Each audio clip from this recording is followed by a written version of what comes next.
The Zerlax Consortium had killed thousands of targets across the galaxy. They were the best assassins money could buy. For 3,000 years, they never failed a single job. Their reputation was perfect. When someone paid them to kill a target, that target died.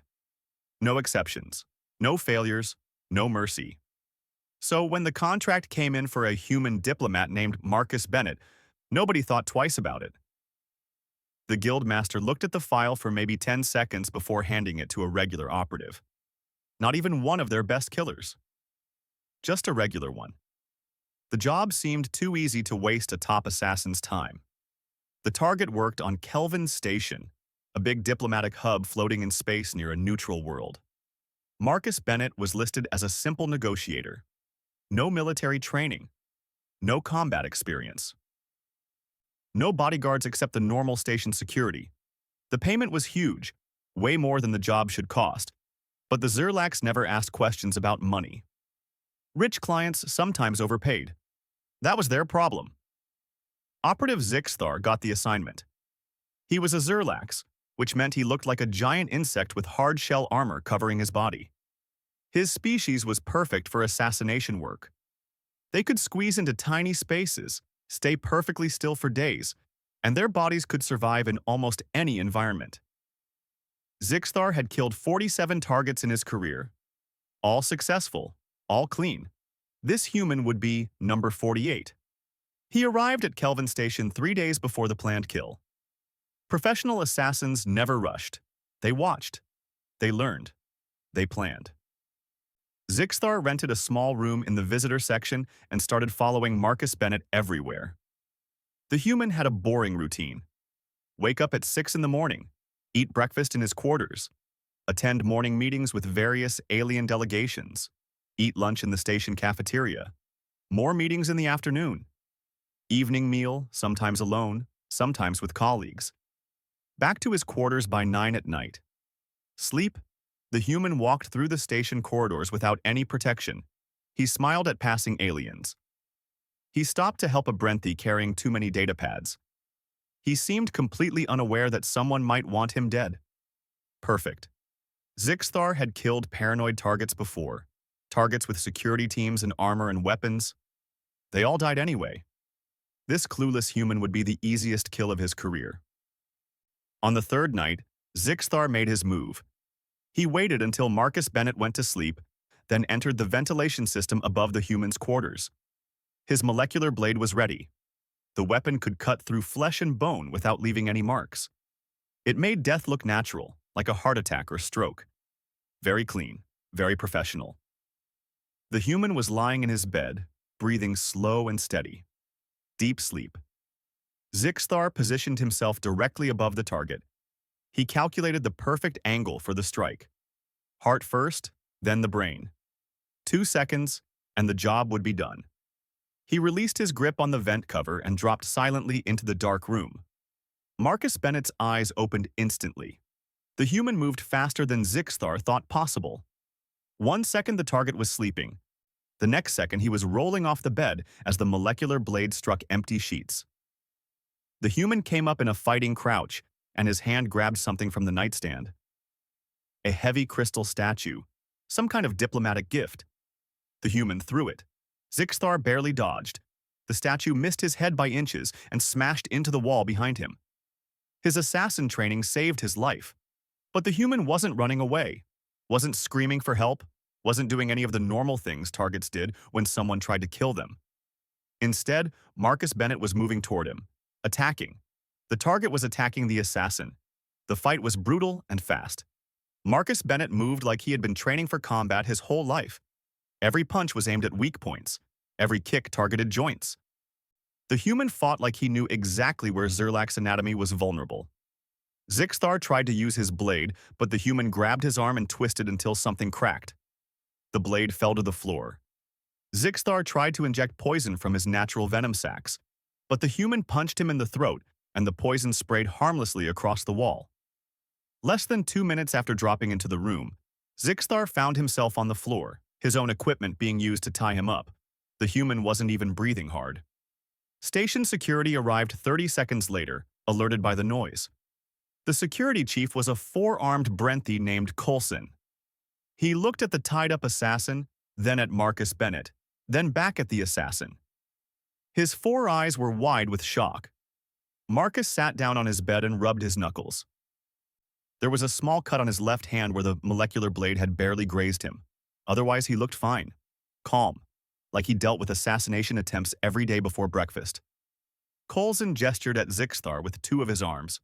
His translator device spoke in standard Galactic. "Ambassador Bennett, are you injured? Do you require medical attention?" Marcus shook his head.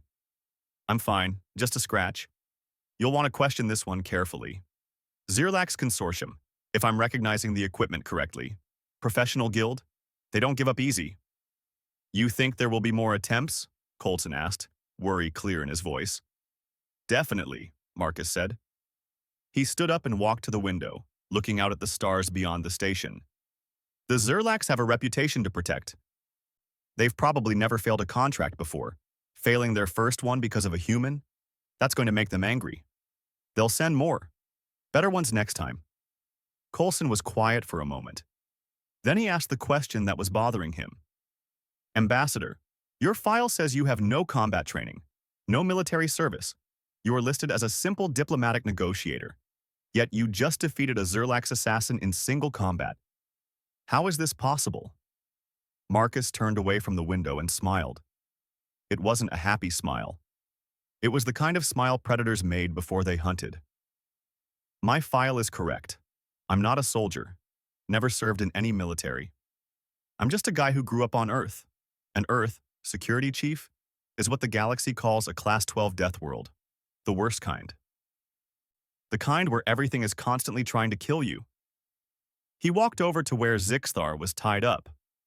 The assassin was conscious now, listening to every word. "I grew up in Colorado, in the Rocky Mountains. Do you know what the air pressure is there? About 70 kilopascals. I spent my childhood in air so thin that most alien species would pass out from oxygen deprivation. I hiked through terrain that would break your legs. I survived winters that would freeze you solid. I fought off a mountain lion when I was 16. And that was just normal life on Earth." Marcus looked directly at Zixthar. "You came from a world where the most dangerous thing is probably bad weather. I come from a world where the weather can kill you, the animals can kill you, the plants can kill you, the insects can kill you, and the microscopic organisms in the water can kill you. Every single hum news traveled fast in the assassination business. Within 2 days, every major guild in the sector knew about Zixthar's failure. The Zirlax Consortium, famous for never failing a contract, had been beaten by a single unarmed human. Some guilds thought it was funny, others thought it was impossible. The Zirlax thought it was unacceptable. The guild master called an emergency meeting. All the senior operatives gathered in the council chamber on their home station. The atmosphere was tense. In 3,000 years of operation, they had never faced this situation before. Never failed. Never been humiliated.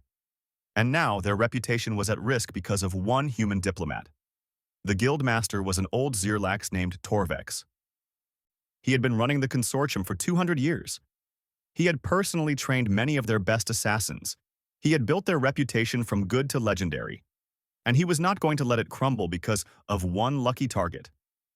He stood before the council and spoke in their clicking, chittering language. "Zixthar failed because we underestimated the target. We treated this human like any other soft species diplomat. That was our mistake. We will not make it again. This time, we send our absolute best." He activated a holographic display showing 3 faces. 3 of the deadliest assassins in the entire Zirlax Consortium.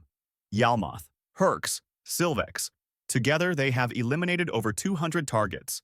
Military commanders, planetary governors, security experts, telepaths.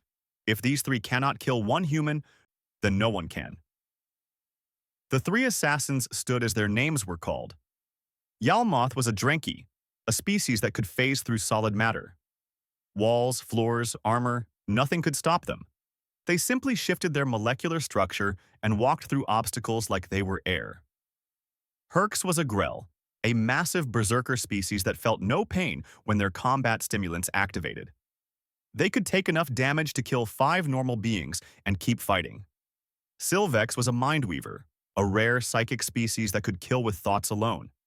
She could trigger fatal brain hemorrhages from across a room without the target ever knowing she was there. 3 killers, 3 different methods, 1 target. The human wouldn't survive the week. They arrived at Kelvin Station separately over the next 5 days. Each had perfect cover identities. Yalmoth posed as a maintenance contractor. Herx pretended to be a cargo handler. Sylvex claimed to be a xenobiologist studying station life. All 3 began watching Marcus Bennett, learning his patterns, waiting for the perfect moment. The human seemed to know something was wrong. He varied his route to the conference center. He checked corners before turning them. He watched crowds more carefully, but he couldn't spot the specific threats. Good. Paranoia without knowledge was worse than ignorance. It made targets nervous and sloppy. They planned the attack for Marcus Bennett's morning walk to the conference center. It was the most exposed part of his daily routine. Long corridor, multiple entry points, crowds of aliens moving in both directions. Perfect for a coordinated strike. Yalmoth would phase through the wall from an empty maintenance room and attack from the side. Herx would approach from ahead, disguised in a maintenance uniform, and strike when the target was distracted. And Sylvex would hang back in the crowd, 70 meters away, and kill him with her mental powers before the physical attacks even began. 3 layers of death. No possible escape. The attack began at exactly 8:47 in the morning, station time. Marcus Bennett was walking through the main corridor toward the conference section.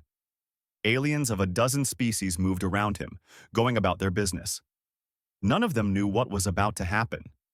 Sylvex struck first. She focused her mental powers and sent a spike of psychic energy toward the human's brain.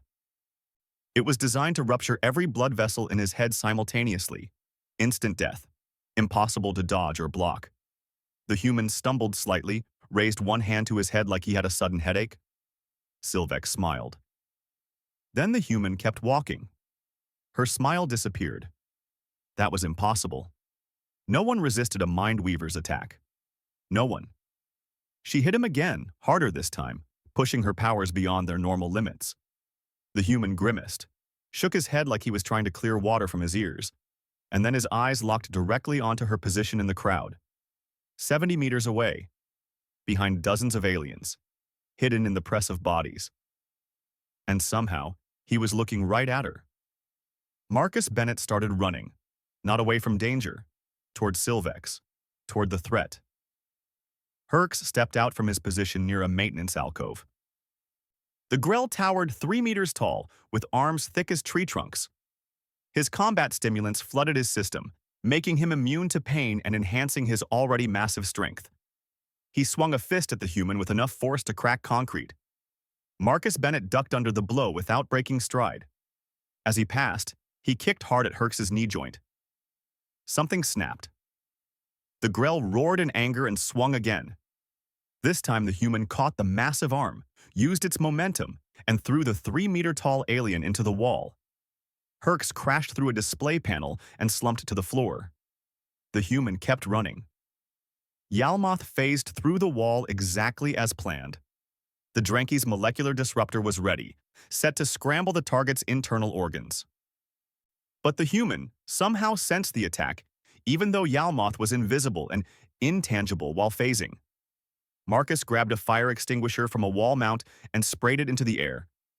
The chemical foam suddenly outlined a shifting, transparent form. The instant Yalmoth solidified to attack, the human swung the heavy canister like a club. Metal met skull with a sickening crack. Yalmoth collapsed. Sylvex tried to run, but the crowd slowed her down. The human was moving through the press of aliens like water, somehow finding gaps that shouldn't exist. She turned to face him, gathered all her mental power for one final, desperate attack. Enough psychic force to kill a dozen beings. She released it all at once. Marcus Bennett staggered. Blood ran from his nose. His eyes lost focus for a moment. But he didn't fall, didn't die. He grabbed a support beam to steady himself, wiped the blood from his face, and kept coming. Sylvex felt fear for the first time in her long career. Then the human's fist connected with her face, and everything went dark. Station security arrived to find 3 of the galaxy's deadliest assassins unconscious or immobilized. Marcus Bennett was leaning against a wall, holding a cloth to his bloody nose. Otherwise, he seemed fine. Coulson arrived moments later, all 4 of his arms gesturing in distress. Ambassador Bennett, this is the second attempt in 1 week. We must move you to a secure location immediately. Marcus shook his head. Won't help. They'll just follow. Better to let them keep coming here where we can control the environment. High Counselor Viriths of the Galactic Union arrived at the station 2 days later. She was a crystalline being, her body made of living mineral that refracted light into rainbow patterns. She met with Marcus in a secure conference room, her concern evident despite her alien features. Ambassador Bennett, I must understand. The Mindweaver's attack should have killed you instantly. No species can resist that level of psychic assault. How are you alive? Marcus leaned back in his chair. Counselor, do you know much about Earth? I know it is classified as a Class 12 death world, the highest danger rating. Right. Do you know why? Viriths consulted her internal database for a moment. Extreme atmospheric pressure, high gravity, dangerous predators, toxic organisms, frequent natural disasters. Marcus nodded. All true. But the real danger, the Zerlax Consortium faced a crisis unlike any in their history. 6 of their operatives had failed to kill 1 human diplomat. 3 of them were their absolute best assassins. The news had spread across the entire sector now. Other guilds were openly mocking them. Clients were asking questions. Their reputation, built over thousands of years, was collapsing. Guildmaster Torvex made a decision that would change everything. If assassins couldn't kill the human, they would send soldiers. Not subtle killers, but a full military assault team. 12 operatives, armed with plasma rifles, molecular grenades, and personal shield generators. Enough firepower to level an entire city block. Subtlety was over. Now it was about overwhelming force. The Galactic Union Intelligence Network picked up chatter about the plan. High Counselor Viriths immediately contacted Ambassador Kate Morrison, Earth's chief diplomat in the sector. Kate was a woman in her 50s with gray hair and sharp eyes that had seen too many negotiations turn dangerous. She listened to Viriths explain the situation, then calmly shook her head. Moving Marcus would just delay the problem, Kate said. They'll follow him anywhere. We need to let this play out. Play out? Virith's crystalline form flickered with agitation. Ambassador Morrison, they are sending a military team, 12 armed soldiers. Even if Ambassador Bennett survives, they will cause massive damage to the station. Then we better make sure the message is clear, Kate replied. Let them come. Let them try. And when they fail, the whole galaxy will understand why you don't mess with humans. Kate made several calls over the next day. Some went to officials in Earth's government. Others went to people whose names didn't appear on any public records. She was setting pieces in motion, though she didn't explain what those pieces were. Viriths wanted to ask, but decided she was better off not knowing. 3 days later, the Zerlax military team arrived at Kelvin Station. They came during a shift change, when security would be scattered and confused. Their transport ship docked hard, and they blasted through the docking bay doors with plasma charges before anyone could react. 12 heavily armored soldiers poured through the breach, weapons raised, moving in tight formation. They made it exactly 17 meters into the station before encountering their first human. Lisa Grant was a maintenance technician. She was 26 years old from Denver and had been working on Kelvin Station for 3 years. She was good at her job, kept to herself mostly, and spent her free time reading mystery novels. Right now, she was running diagnostics on an air filtration unit in Corridor 7, near the docking bay. She heard the explosion, turned to see what was happening, and found herself face-to-face with 12 armed aliens. One of the soldiers shoved her aside as they rushed past. Lisa stumbled and fell into the wall. Her diagnostic pad clattered to the floor.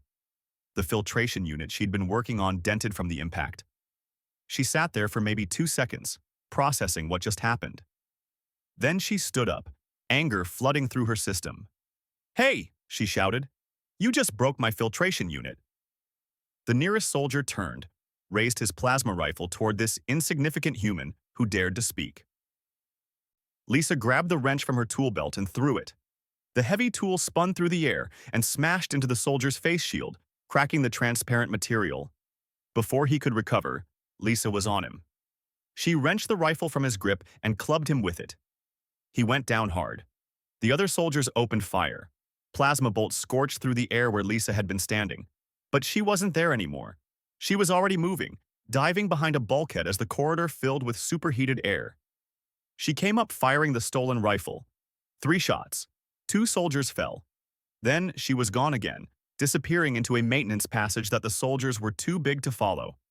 The team leader hissed commands in his language. How is one human doing this? She is not military. The file said, Station Maintenance Personnel. He was about to find out that on Earth, everyone learned survival skills. Lisa used the maintenance passages to move through the station walls. She appeared behind the soldiers, fired, and vanished before they could respond. She dropped a tool chest from an overhead passage, crushing one soldier's leg. She vented atmosphere in a sealed section, forcing 2 more to retreat or suffocate. She was everywhere and nowhere, a ghost in the walls. Then reinforcements arrived. 3 more humans. Station security personnel responding to the alarm. They weren't special forces. They weren't trained warriors. They were just regular security guards. One was a former bartender from Chicago. Another had been a school teacher before taking the station job. The third was a retired accountant who wanted to see the galaxy. But they were human, and they were angry that someone had attacked their station. The firefight that erupted would later be studied in military academies across 100 worlds. 12 heavily armed and armored Zirlax soldiers, trained professionals with top-grade military equipment, versus 4 humans with standard security weapons and makeshift tools. The battle lasted 9 minutes. By the time it ended, all 12 Zirlax were either dead or too injured to fight. The humans had 2 injuries, neither serious. A burned arm, a cracked rib. Security footage showed the whole thing. The way Lisa Grant moved through the station like she'd grown up in zero gravity, even though she'd only been in space 3 years. The way the security guards coordinated without speaking, reading each other's movements like they'd trained together for years, even though they barely knew each other. The way all 4 humans kept fighting even when they were injured, even when they should have retreated, even when any rational being would have surrendered. High Counselor Viriths arrived at the station within hours. She found Marcus Bennett in the security office, reviewing the footage with Lisa and the 3 guards. They were drinking coffee and talking casually, like they hadn't just fought a military assault team. Ambassador Bennett, Virith said quietly. I think I'm beginning to understand. Marcus gestured at the screen showing the battle footage. It's not that we're superhuman, Counselor. We're just adapted for survival. Every human you see survived growing up on Earth. That means they survived gravity that would crush most species, atmosphere that would poison others, diseases that would wipe out entire populations, predators, weather, natural disasters. We evolved in an environment where everything was trying to kill us. So we learned to be very, very hard to kill.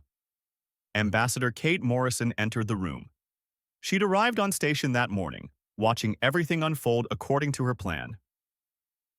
There's another factor, Counselor. Something maybe even more important than our physical abilities. She pointed at the screen where Lisa Grant and the security guards were fighting side by side. Humans are pack animals, social creatures. We evolved in tribes and communities. We survived because we protected each other. When you attack one human, you're not just fighting that individual. You're fighting everyone who considers that person part of their tribe. She looked at Lisa and the guards. Lisa didn't have to get involved. She could have run away, hidden, waited for security. Those guards didn't have to stand their ground against overwhelming force. They could have retreated, called for backup, waited for a better tactical position. But they didn't. Because that's what humans do. We protect our own. Viriths looked at the footage for a long moment. The 4 humans, exhausted and injured but victorious, standing over the fallen Zirlax soldiers. How many humans are on this station? She asked. About 40, Marcus said. Maintenance, security, administration, medical, regular people doing regular jobs, And they would all fight like this if attacked? Every single one, Kate confirmed. Because we're not just individuals. We're a species that survived the worst planet in the galaxy by working together. Attack one of us. You attack all of us. Vireth's crystalline form dimmed, a sign of deep thought in her species. The Zerlak sent assassins and they failed. They sent their best operatives and they failed. They sent a military team and they failed. What will they try next? Kate smiled. Nothing. Because they're about to learn the most important lesson about humans. We're not prey. We're not targets. We're survivors.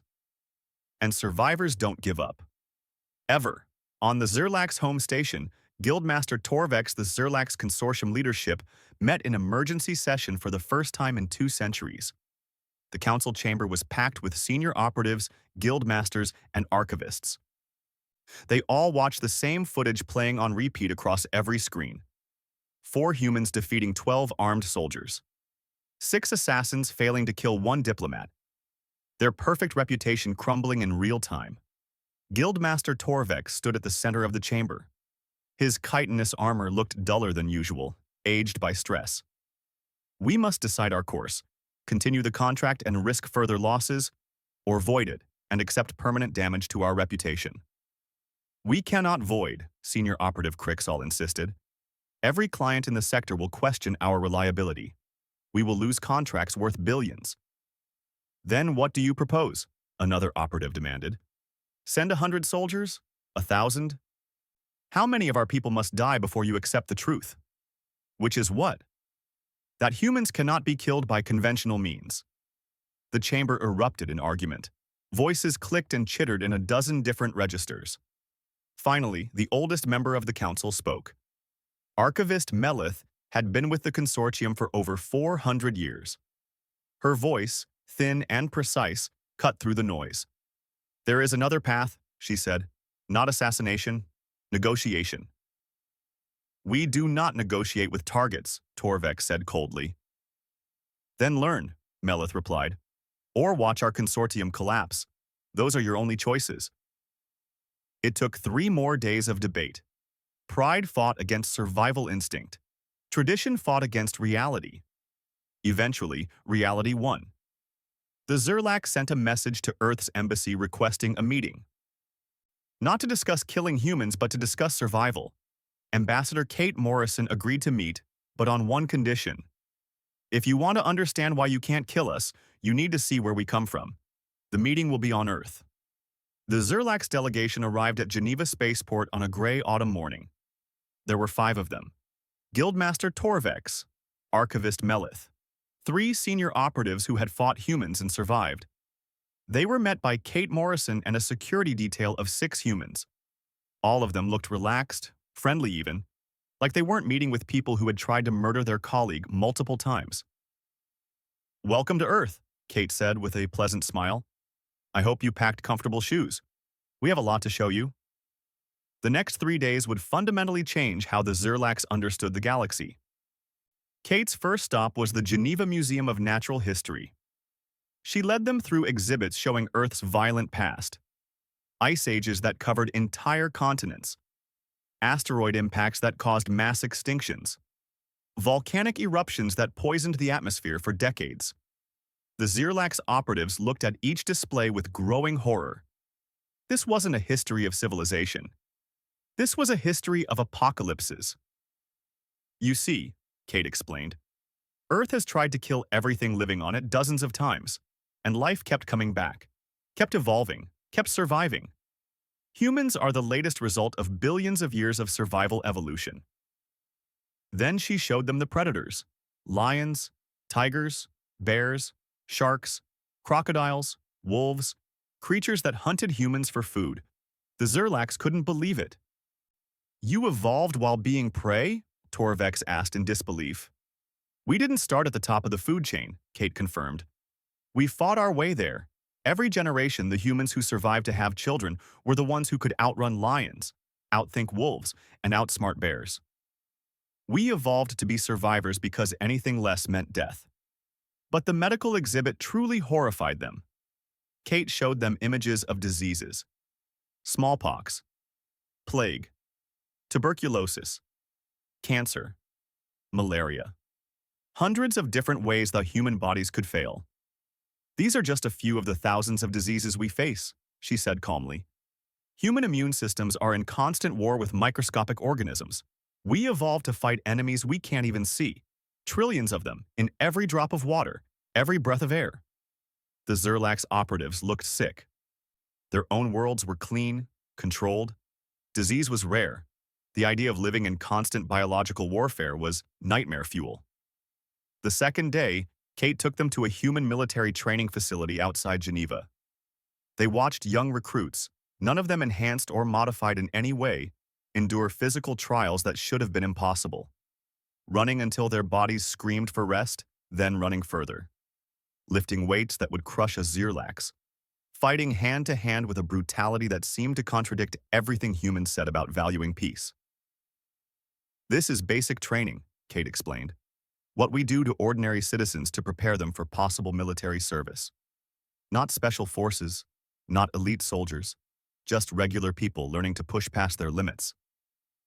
One of the operatives watched a young woman, maybe 20 years old, complete an obstacle course that involved climbing a 10-meter wall, crawling through mud under barbed wire, and carrying a wounded comrade 50 meters.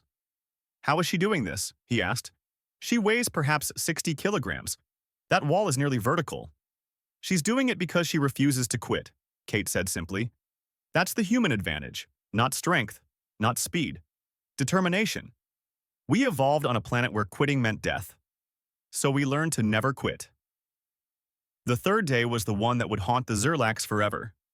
Kate took them to a wilderness preserve in the Cascade Mountains. She led them on a hike through terrain that was, by galactic standards, insanely dangerous. Sharp rocks that could slice through environmental suits, steep cliffs with deadly drops, thin air at high altitude that left the Zerlax gasping, temperatures that swung from near freezing at night to burning hot during the day. This is where I spent my childhood summers, Kate said casually as they struggled to keep pace. She was 53 years old and walking across the rough terrain like it was a peaceful stroll. My family would come here for vacation. We'd camp for weeks, fish in the streams, hike the mountains.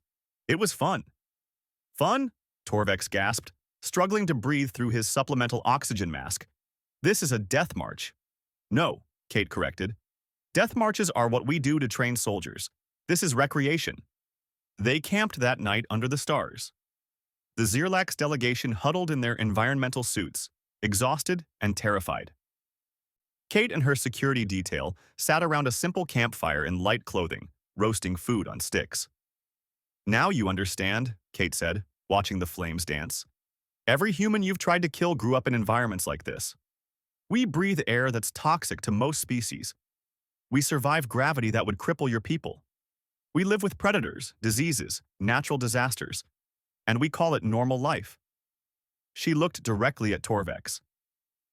You sent assassins to kill Marcus Bennett, professional killers with advanced technology and centuries of training. But Marcus grew up hiking in mountains that would kill your assassins just from the altitude. He learned to hunt animals that could tear him apart. He survived diseases that would devastate your entire species. Your assassins never had a chance. Why show us this? Torvex asked quietly. You've proven your point. Humans are Deathworlders. We understand. Because I want you to understand what you're really doing when you take a contract on a human, Kate said. You're not just targeting one person. You're targeting a member of a species that survived everything this nightmare planet could throw at us. We look at impossible challenges and say, watch me. We face certain death and find a way to survive anyway. That's not training. That's not technology. That's what we are. She stood, looking down at the exhausted Zerlax. And more than that, the Zerlax Consortium formally voided the contract on Marcus Bennett 1 week after returning from Earth. It was the first time in 3,000 years they had canceled an active contract. The announcement sent shockwaves through the criminal underworld. If the mighty Zerlax couldn't kill one human, what did that mean for everyone else? But Ambassador Kate Morrison wasn't satisfied with one guild backing down. She wanted to send a message that would echo across the entire galaxy. She wanted every assassin, every mercenary, every criminal with violent intentions to understand one simple fact. Humans were off limits. She spent the next month calling in every favor she'd accumulated over 20 years of diplomatic work. She made promises, offered trade deals, and quietly threatened economic consequences. She worked 16-hour days, barely sleeping, driven by a determination that worried even her staff. But she got what she needed. The meeting was scheduled at a neutral station in the outer reaches, far from any government oversight. Representatives from 67 different criminal organizations received invitations: assassination guilds, mercenary companies, pirate syndicates, smuggling cartels. Every major criminal group in the sector sent someone. They came expecting to discuss new territories, maybe form alliances, possibly negotiate peace treaties. Instead, they found Kate Morrison waiting for them, along with Marcus Bennett, Lisa Grant, and 12 other humans. Not soldiers, not warriors, just regular people. A school teacher from Boston, a cargo hauler from Seattle, a medical technician from Mumbai, a chef from Lagos. People with no military training, no combat experience, no obvious reason to be at a gathering of the galaxy's most dangerous criminals. The criminal representatives filled the station's largest conference hall. 67 different species, each one a master of violence in their own way. They talked among themselves, wondering why they'd been summoned. Then, Kate Morrison walked to the center of the room, and the hall fell silent. "Thank you for coming," Kate began, her voice clear and calm. "I'm going to keep this brief. This is a public service announcement about a new reality you all need to understand." She activated a holographic display. It showed the 6 attempts on Marcus Bennett's life, each one ending in failure. Then it showed the military team's defeat at the hands of 4 station workers. The assembled criminals watched with growing unease. "You're looking at what happens when you target a human," Kate continued. "Now I know what you're thinking. Bad luck, poor planning, insufficient intel. So let me show you something else." The display changed, showing dozens of other incidents from across human space. A human trader fighting off 5 pirates with improvised weapons. A human scientist surviving 3 weeks on a hostile world with no supplies after a crash landing. A human child, no more than 10 years old, escaping from kidnappers by overpowering 2 adult guards. A human grandmother fighting off a home invasion using a kitchen knife and pure fury. "These aren't trained soldiers," Kate said. "These are ordinary humans, and every single one survives situations that should have killed them. Because survival is what we do. It's built into every cell of our bodies." She gestured to the 12 humans standing with her. "I brought these people here to make a point. Each one of them is going to fight one of your representatives, hand-to-hand combat. No weapons, no enhancements. You pick your fighter, we'll provide the arena. If you win, you walk away knowing humans can be beaten. If you lose, well, you'll have learned something valuable." The hall erupted in conversation. This was unprecedented, insulting even, but also intriguing. Finally, a massive Kroth mercenary stood up. He was easily 400 pounds of muscle and natural armor plating, with 4 arms and combat experience spanning 30 years. "I accept," he growled. "I will crush your champion." Kate smiled. "We don't have a champion. Anyone here can fight you. How about Danny?" Danny Foster stepped forward. He was a cargo hauler from Seattle, 32 years old, 5'10", completely average in every visible way. He looked at the massive Kroth and grinned. "Sure, why not?" The arena was hastily set up in an empty cargo bay.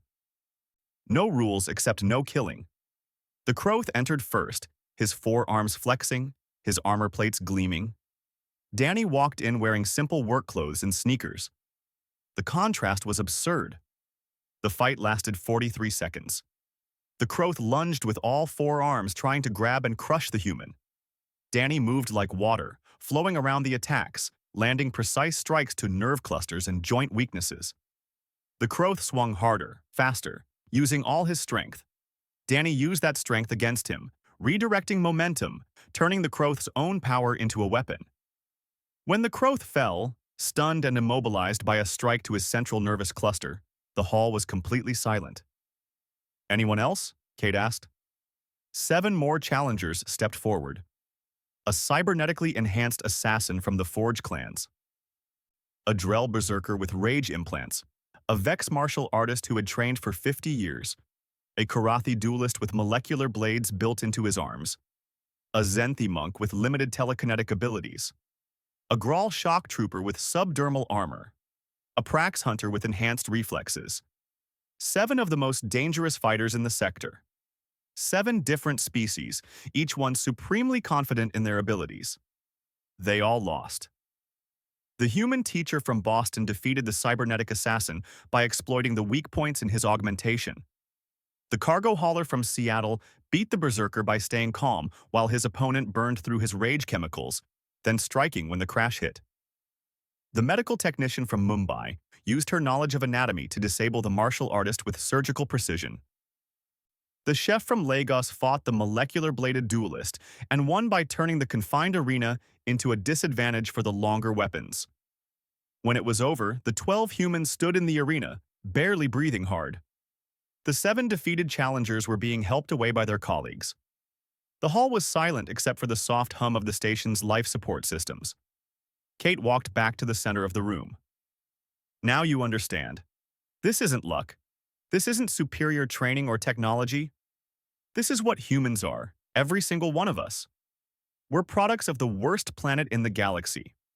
We evolved to survive conditions that would kill most species within hours. We have redundant organ systems, exceptional healing, psychological resilience that looks like insanity to other species. And we never, ever give up. She paused, making eye contact with as many representatives as possible. I'm not here to threaten you. I'm here to give you information that could save your lives and your organizations. If you take a contract on a human, you will fail. You might survive that failure if you're very lucky. But you'll have made an enemy of a species that holds grudges, never forgets, and will eventually find you. Guild Master Torvek stood. He had been sitting quietly in the back, watching everything. Ambassador Morrison speaks the truth, he said, his clicking voice carrying across the hall. The Zerlax Consortium learned this lesson at terrible cost. We lost 6 operatives and 12 soldiers trying to kill 1 unarmed diplomat. We nearly destroyed our reputation. I recommend you all accept this reality without paying the same price we did. Marcus Bennett spoke next. There's one more thing you should know. Humans don't just survive. We remember. Every attempt on a human life is recorded and investigated. We know who hired the Zerlax. We know who has taken contracts on other humans. We're patient. We can wait years, decades if necessary. But we never forget. He looked around the room slowly. So here's my advice. Find different targets, because the age of assassinating humans is over. Not because we made it illegal, not because we have better security, but because we're Deathworlders. And Deathworlders are very, very hard to kill. The meeting ended without any formal agreements. No treaties were signed. No promises were made. But within 3 months, every major criminal organization in the sector had quietly updated their target assessment protocols. A new classification appeared in databases across the galaxy. Species, human. Origin, Earth. Classification, Deathworlder. Status, do not target. The change wasn't driven by law or morality. It was driven by simple business sense.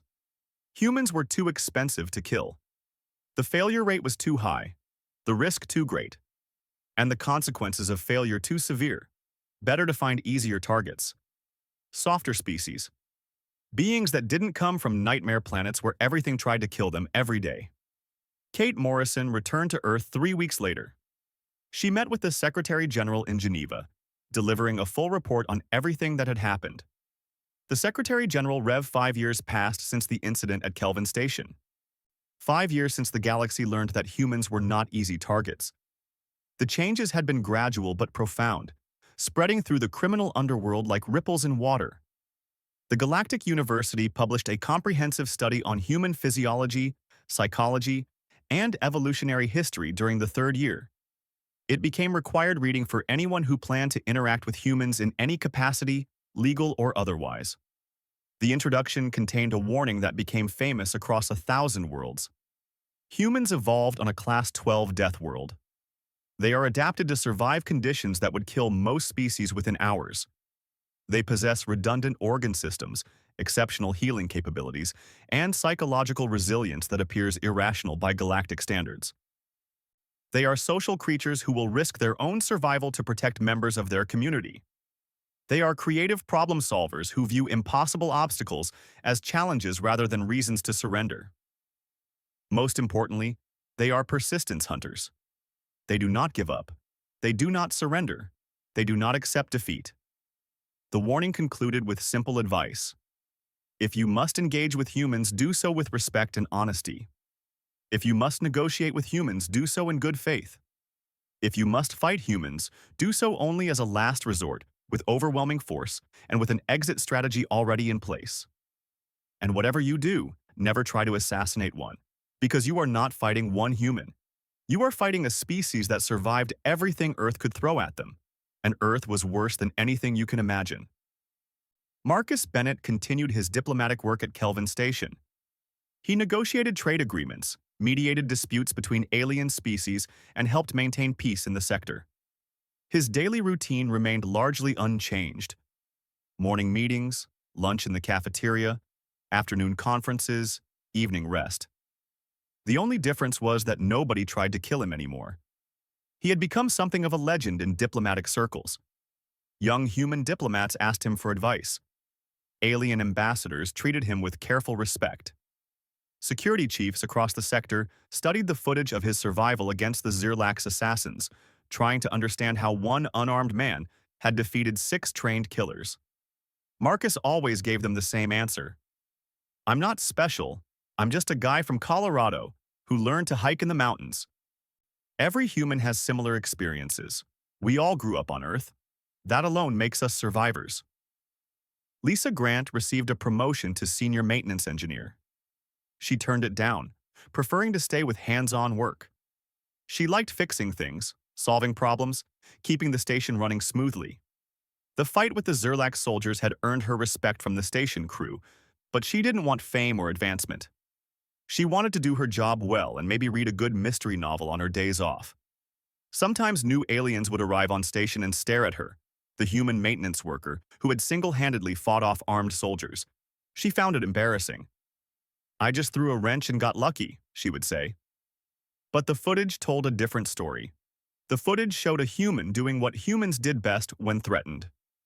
Fighting back with everything available and refusing to quit. Danny Foster went back to hauling cargo between stations. He spent months at a time in space, moving freight for various companies, living the simple life of an independent contractor. People recognized him occasionally. The cargo hauler who had defeated a Kroth champion in single combat. He always laughed it off. The Kroth was stronger and tougher than me, but I grew up wrestling with my brothers on a farm in Washington. You learn a few things about leverage and momentum when you're the youngest of 4 boys. Kate Morrison retired from diplomatic service during the 4th year. She was 61 years old and had spent her entire adult life negotiating with aliens, building bridges between species and protecting human interests. She felt she had earned some peace. She bought a small cabin in the Cascade Mountains, the same wilderness where she had taken the Zirlax delegation years before. She spent her days hiking, reading, and enjoying the harsh beauty of the environment that had shaped humanity.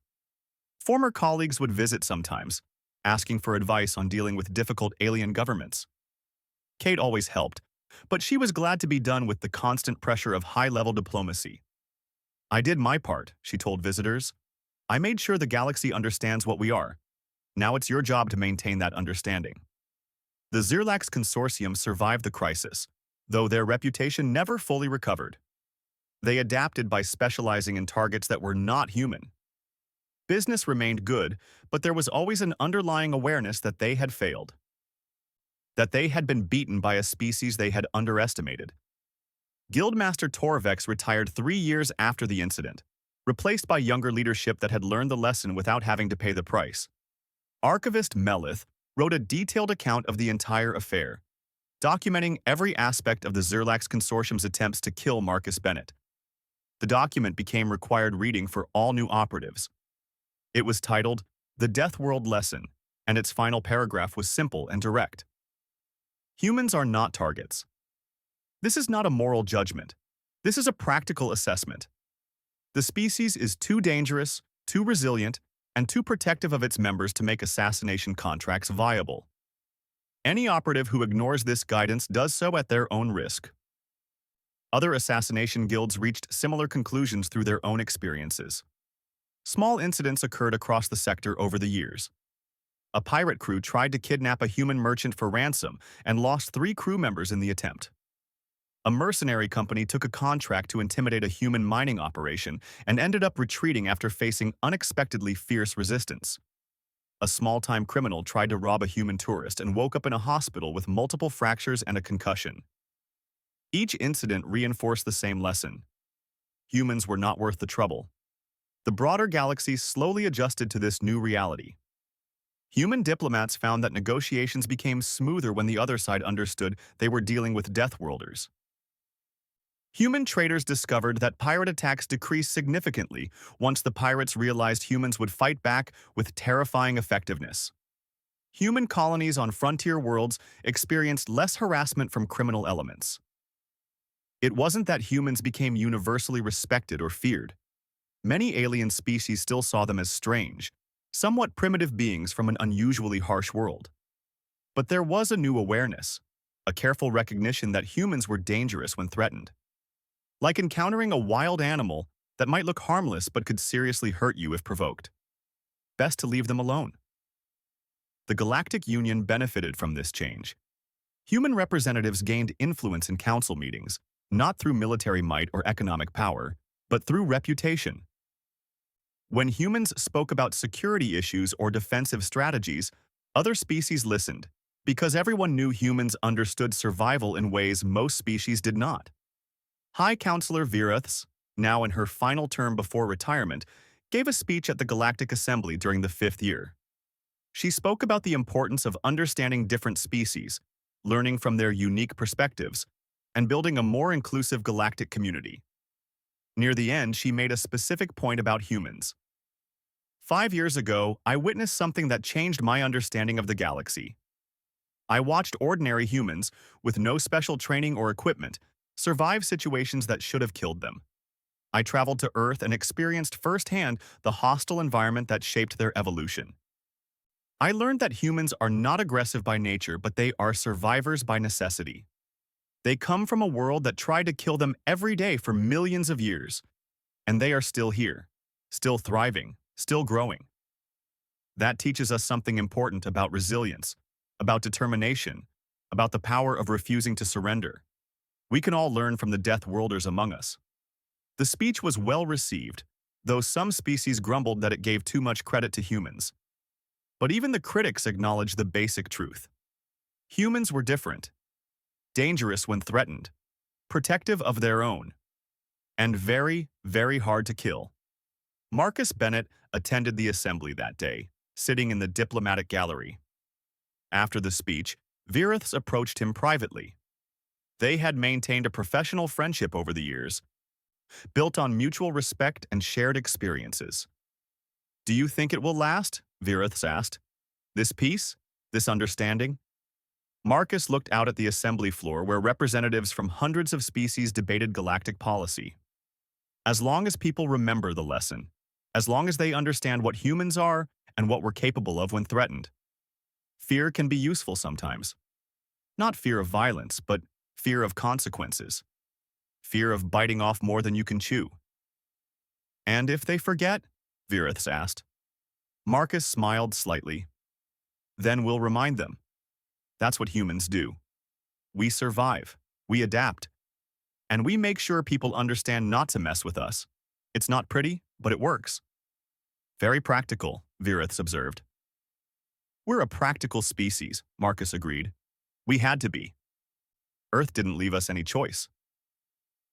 He returned to Kelvin Station the next day, back to his normal routine of meetings and negotiations. Life continued as it always had, with one important difference. Nobody tried to kill him anymore. Nobody took contracts on human targets. Nobody underestimated what humans were capable of when pushed. The age of assassinating humans was over, not because of laws or treaties or moral arguments, but because of simple practical reality. Humans were Deathworlders, products of the worst planet in the galaxy, survivors of millions of years of harsh evolution, and the galaxy had finally learned to respect that. In homes and offices across human space, billions of people went about their ordinary lives. They worked normal jobs, raised families, pursued simple pleasures. They had no idea they had been reclassified by the galaxy's criminal organizations. No idea that their species was now marked as too dangerous to target.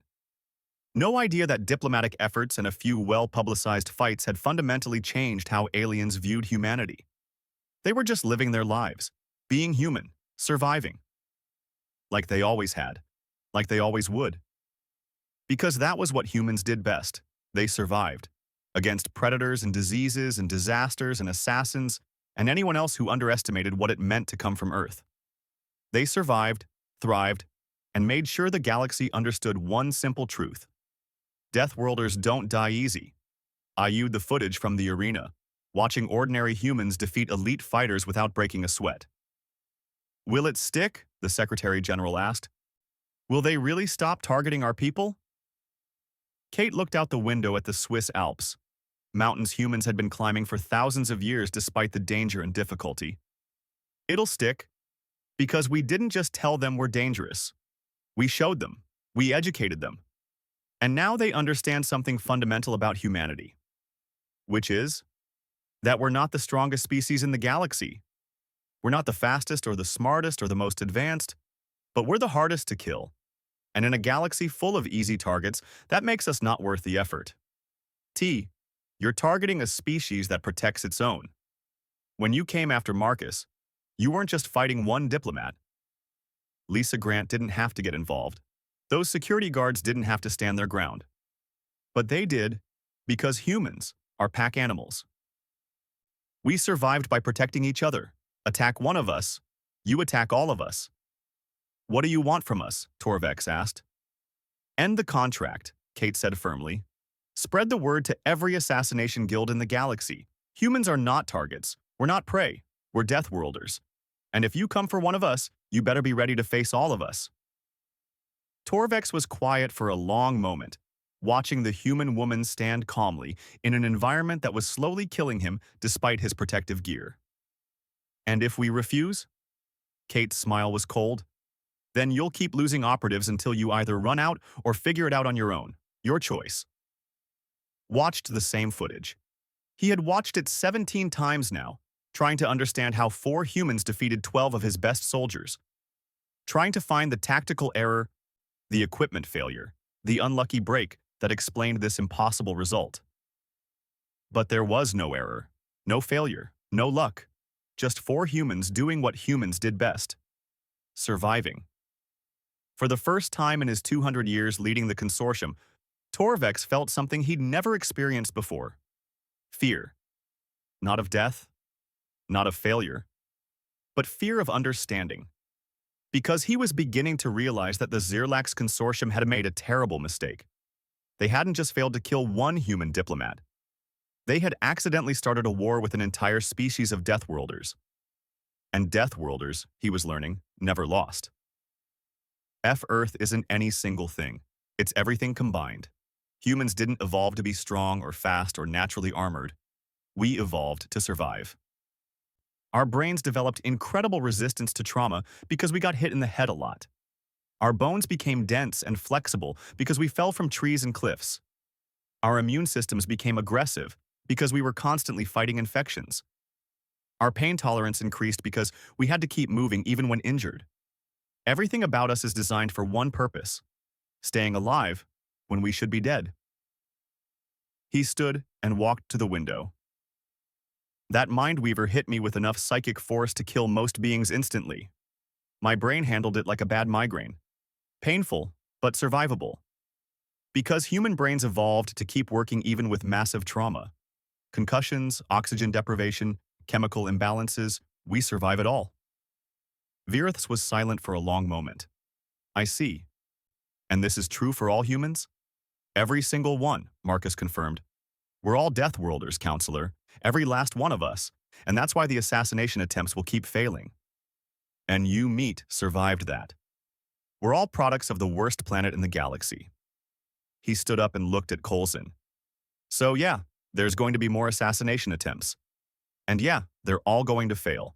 Because the Zerlaks are about to learn a very important lesson. What lesson? Coulson asked quietly. Marcus walked back to his bed and started straightening the sheets that had been torn during the fight. His voice was calm and matter-of-fact. That humans come from a death world, and Deathworlders don't die easy.